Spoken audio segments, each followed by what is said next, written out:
Hello, everybody. Welcome to another podcast with Spine and Rehab Specialists. Today with me, I have Diana Cepeda from Live Active El Paso. So welcome, Diana. Thank you. Thank you for having me today here. And this is actually the first one we're doing with an outsider guest. So far, all our podcasts have been with people that are working for me. So this is new. So you're the first one. I'm excited. We Live Active El Paso has been having this partnership with the Spine and Rehab, and we're very excited to be invited to be the first one from the outside world here today. Yeah, great. So tell me a little bit more about Live Active El Paso, because you're relatively new organization. So tell me a little bit about when you guys started and why you started. How did you come about? So Live Active El Paso started as a response to the pandemic. It is a citywide initiative launched in a response to fight COVID-19. We kept hearing from the community that the city needed to react, create an initiative that promotes health and wellness, especially because we know how pre-existing conditions are dominant here in our community. So we started, thinking, putting a project together for the city manager and leadership approval. And so far it's been a year of different programming in order to get our community active and focus on their health. Great. Yeah, and I think it's been a great partnership for us. Obviously, we're a physical therapy company, been around for 24 years. Our whole premise of physical therapy is moving, right? So that's what we do. And we definitely noticed that in this pandemic, people were moving a whole lot less. Right? Gyms were closed, people were staying home. Maybe people went for some walks and everything. So we've really enjoyed this partnership. So tell me a little bit about your background. So where did you come from and how do you fit in within Live Active El Paso? So I graduated from NMSU. I got my master's in economics. Yes, and NMSU Aggies right here. My wife graduated from NMSU too, and we still give her a hard time about it. I get that too. Being in El Paso is like, really? So I graduated with a master's in economics. I know nothing to do with what I'm doing now. That's not very active, is it? Right? Yeah, no. And I started with the city. My background, it was in retail. And I started with the city 4 years ago. I kept getting, different projects around the city. I work for the Parks and Recreation Department and the Museums and Cultural Affairs Department. Mm-hmm. And currently I manage different strategies. So I coordinate with the Winterfest, some of the streetcar programming, and of course Live Active. I'm the lead coordinator for Live Active. It started with a team of 2. Now we have a team of 5, so it's growing. The program is growing. We're getting a very good response from the community.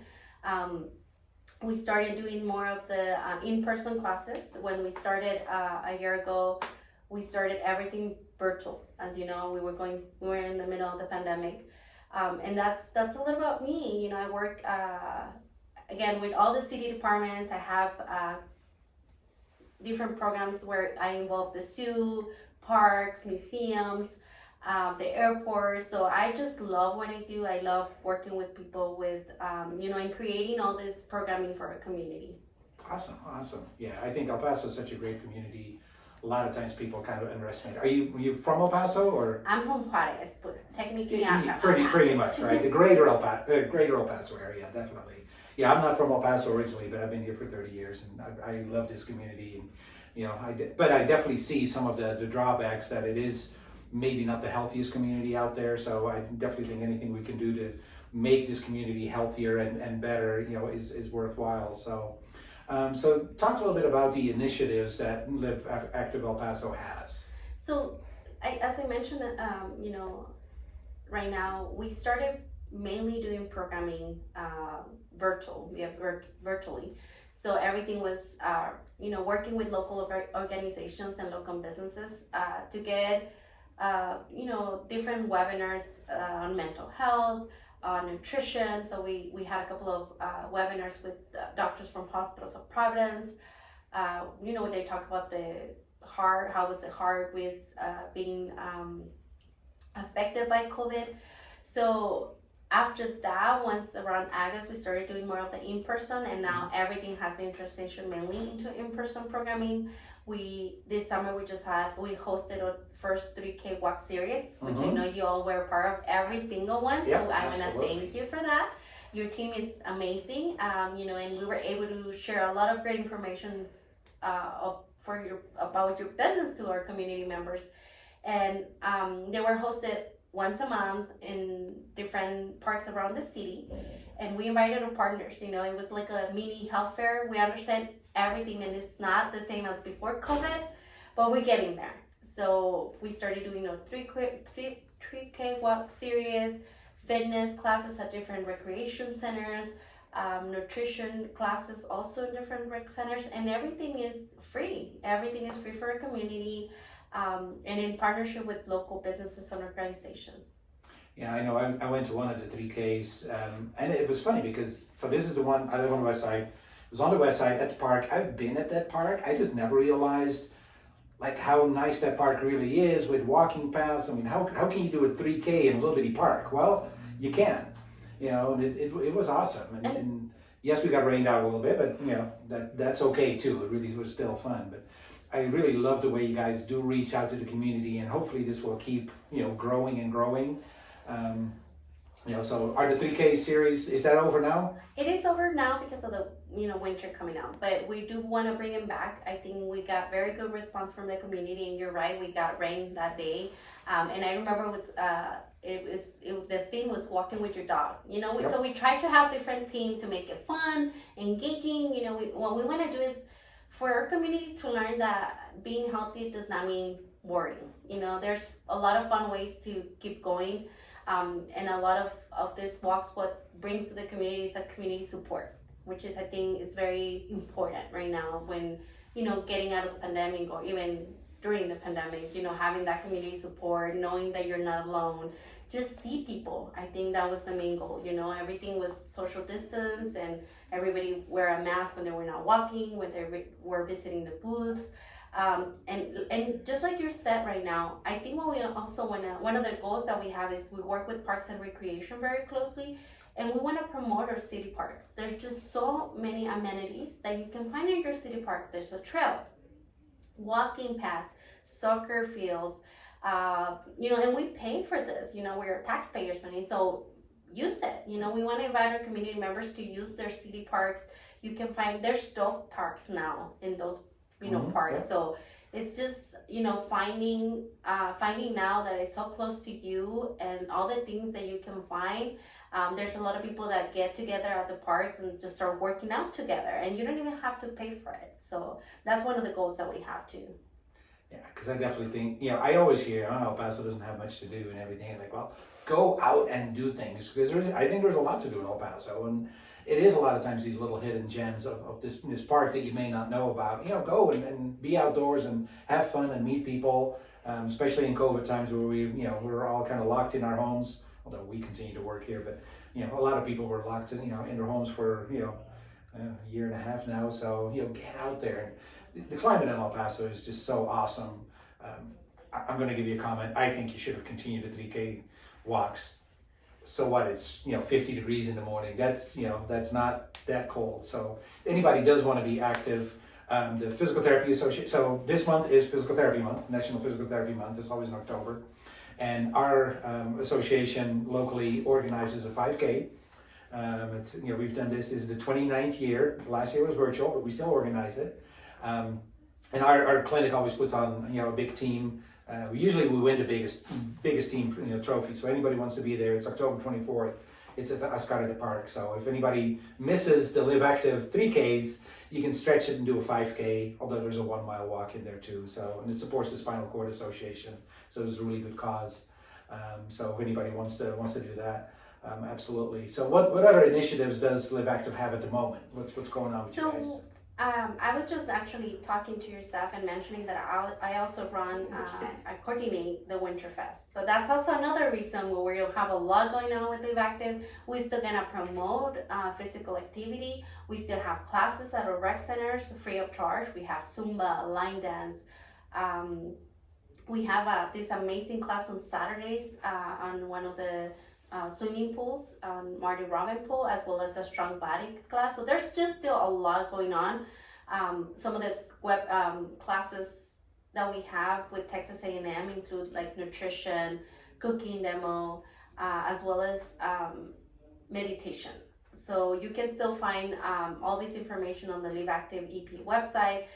We can definitely, participate on the 5K walk and bring our members into it. So that will be amazing. I think the goal again is just work together to get our community to be active, and focus on their health and not just physically but emotionally. I think what we've been through for the past year and a half has been just so hard on all of us, that you're trying to find again the new normal and be, safe, but at the same time keep that social interaction at the end of the day. Yeah, I think there's, like these activities, whether it's exercise classes or 3K, 5K, it's all done in a group. And I think there's such an important part of that for your mental health. I mean, I think mental health goes down when you don't interact with other people. And I think that's what's happened a lot in the last year and a half. So, definitely glad that we're little by little able to go back to these kind of things. We're organizing a class, and we'll definitely invite you guys to be part of that. For the last 6 weeks, we've done, and through El Paso Community College, one of our partnerships as well, we've done an online exercise class that was I don't remember the exact name. It was pretty much, sit to be fit, something like that. So it's for people that can't get up and exercise, and whether they're wheelchair bound or they just don't have the balance to stand up and do exercises.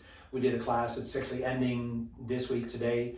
So we want to continue that, just have these people involved. So anybody that's wants to keep exercising, we'll do both an online version and an in-person version. So we'll definitely invite you guys to be part of that. It's going to start next week on Tuesdays and Thursdays from at 10 o'clock in the morning. That will be amazing. And I was just, as you were providing all this information, I was even thinking about the senior centers. Maybe we can go and record some of these classes there, because I think it's very important also to to provide the services to them. Not all of them have social media. That's one of the things that Live Active is.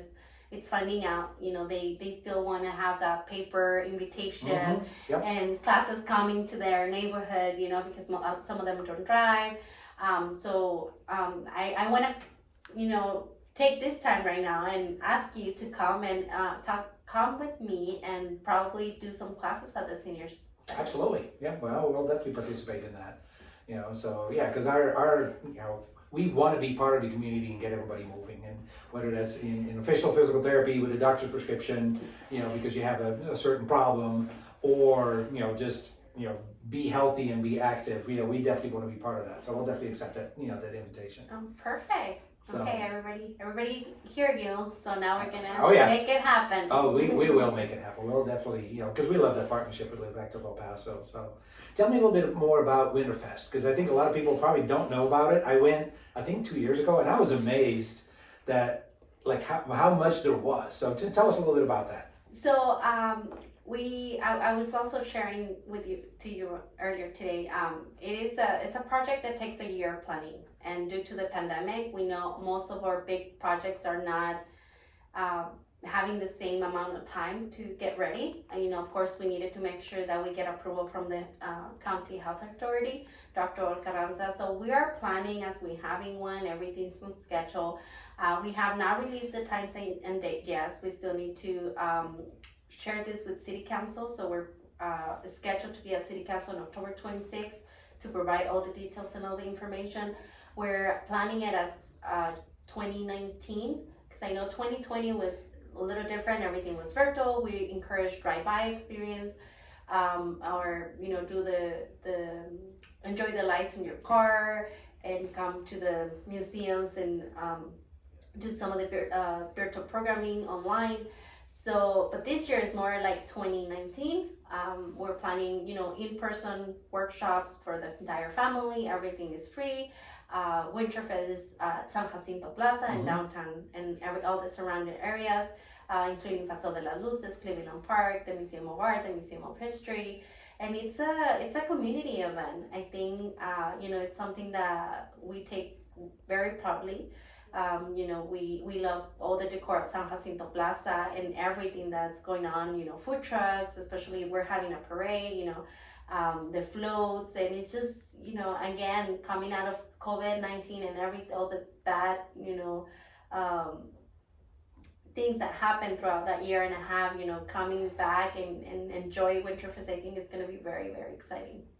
Yeah, I think so too. And again, invite people to come to downtown. I've been here 30 years, and downtown has changed so much. Downtown, it used to be like, well, you would go there for maybe one little thing or so, and that was it. But now with all the restaurants and The new hotels. the Oh new my hotels, God. I have not been in either one of them. You're missing on that one. Yeah, it's we're gonna have to go down there for sure. And I do think San Jacinto Plaza is so pretty, especially in the wintertime, the way it's decorated and everything. So there is really so much to do and see, and just walk around. You know, like you really would kind of expect in a downtown that just go there, walk around, eat something, drink something, hang out. You know, and it really is, you know, is amazing. So I'm glad you guys, you know, are planning it again, and hopefully it'll go through. Right. We saw over 400,000 mini lights in the entire San Jacinto Plaza, and 55 feet Christmas tree that is beautiful. I'm pretty sure most of you have seen it on even maybe in person, maybe online. You also can find a lot of the information on mpwinterfest.com. Probably not now again because everything's still like in that early planning. And all the information will be posted there, social media, and the Parks and Rec social media as well. But it's just so fun. You know, I started working on Winterfest 3 years ago, and every year since then has been different because of the pandemic. But it's just so nice to be able to create this type of programming for a community, you know, where we feel so proud of. And you bring the entire family. It's a tradition. It's a holiday tradition. Mm-hmm. You know, go to San Jacinto Plaza, check out the parade, check out the lighting. We have community members that even call us because, hey, I'm about to get married and I want to take my engagement pictures there. When are you putting up the lights? So it's entire, you know, tradition for a community. Yeah, it's, you know, it is great. So hopefully it'll go through. Hopefully they'll let you. Yes, we're just gonna pray for that. You know, the numbers stay down, that people follow the safety guidelines. I think that's the key. You know, that people get vaccinated, and you know, I think we're gonna move forward. We're pushing for it, and we're ready. Good. Yeah, and the good thing too is it's outside. Outside definitely feels safer than inside in big crowds. I think outside, you know, it's automatic ventilation and everything, and you know, so. And I like it when there's a little bit of a chill in the air anyway. So. Good. Yeah, Awesome. and the nice thing about it is that you have again over 10 departments working together to make this happen. So we're gonna be working very hard to deliver this great event for our community. Good. Awesome. Good. Any other projects that you want to talk about? We also have a lot going on the streetcar. That's another of my projects. Okay. And you know, I want to invite everyone to join us and check the streetcar social media for more information. We have performances, you know, so it's a very nice ride, especially right now during Winterfest. You know, you can park at Glory Road at UTEP because we know it's always hard to find parking in downtown. So, you know, I think it can be a tradition when you take your family, you park at UTEP, and then you come in down the streetcar with a musician, with, you know, for Dia de los Muertos, we're going to have La Calaca Maldonado riding the streetcar, and then you get to San Jacinto, and then there's just so much going on. You know, there's Dia de los Muertos coming up on October 23rd. It is hosted by the Museums and Cultural Affairs Department, and all the information, again, can be found on social media and all the city departments. And there's a lot going on for that event. Also, there's going to be a farmers market, 2 stages, one at San Jacinto Plaza, at one at Cleveland Park. Mainly, there's going to be a parade 4 p.m. For Dia de los Muertos parade. So there's just so much, just like you mentioned a while back, you know, it's just so much that there's no excuse. There's no excuse to not go out and enjoy a family time in an afternoon in downtown El Paso. Good, awesome.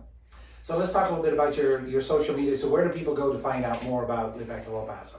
So for Live Active El Paso, they can just check Twitter, Instagram, Facebook at Live Active EP. Okay. They can also go into the website to find the event calendar, liveactiveep.com. And they can also check out all the city departments. We usually work together, and even, you know, local business organizations just like you. I know you guys also posted a lot of the information for the 3K walk, so thank you for that.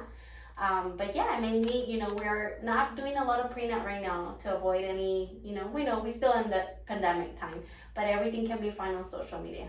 Good, awesome, definitely. So, well, thank you so much for coming in and sharing, about Live Active El Paso and about our partnerships. So, Awesome. Thank you for coming in, Diana. Thank you, Harry. Thank you for to you and your staff. They've been amazing, and they've been doing a lot of great things for our community. We love checking out those videos, weekly videos on Sundays and Wellness Wednesdays, and we share them on social media for Live Active people to also check them out. It's great information, and I think that's the main goal. Provide this information to our community so they know what to do. If they have a sprain, if they have maybe they need, a prescription or a doctor's note, referral, to come and check out what you do. I think that's the main goal. Work together to get the information out to the public.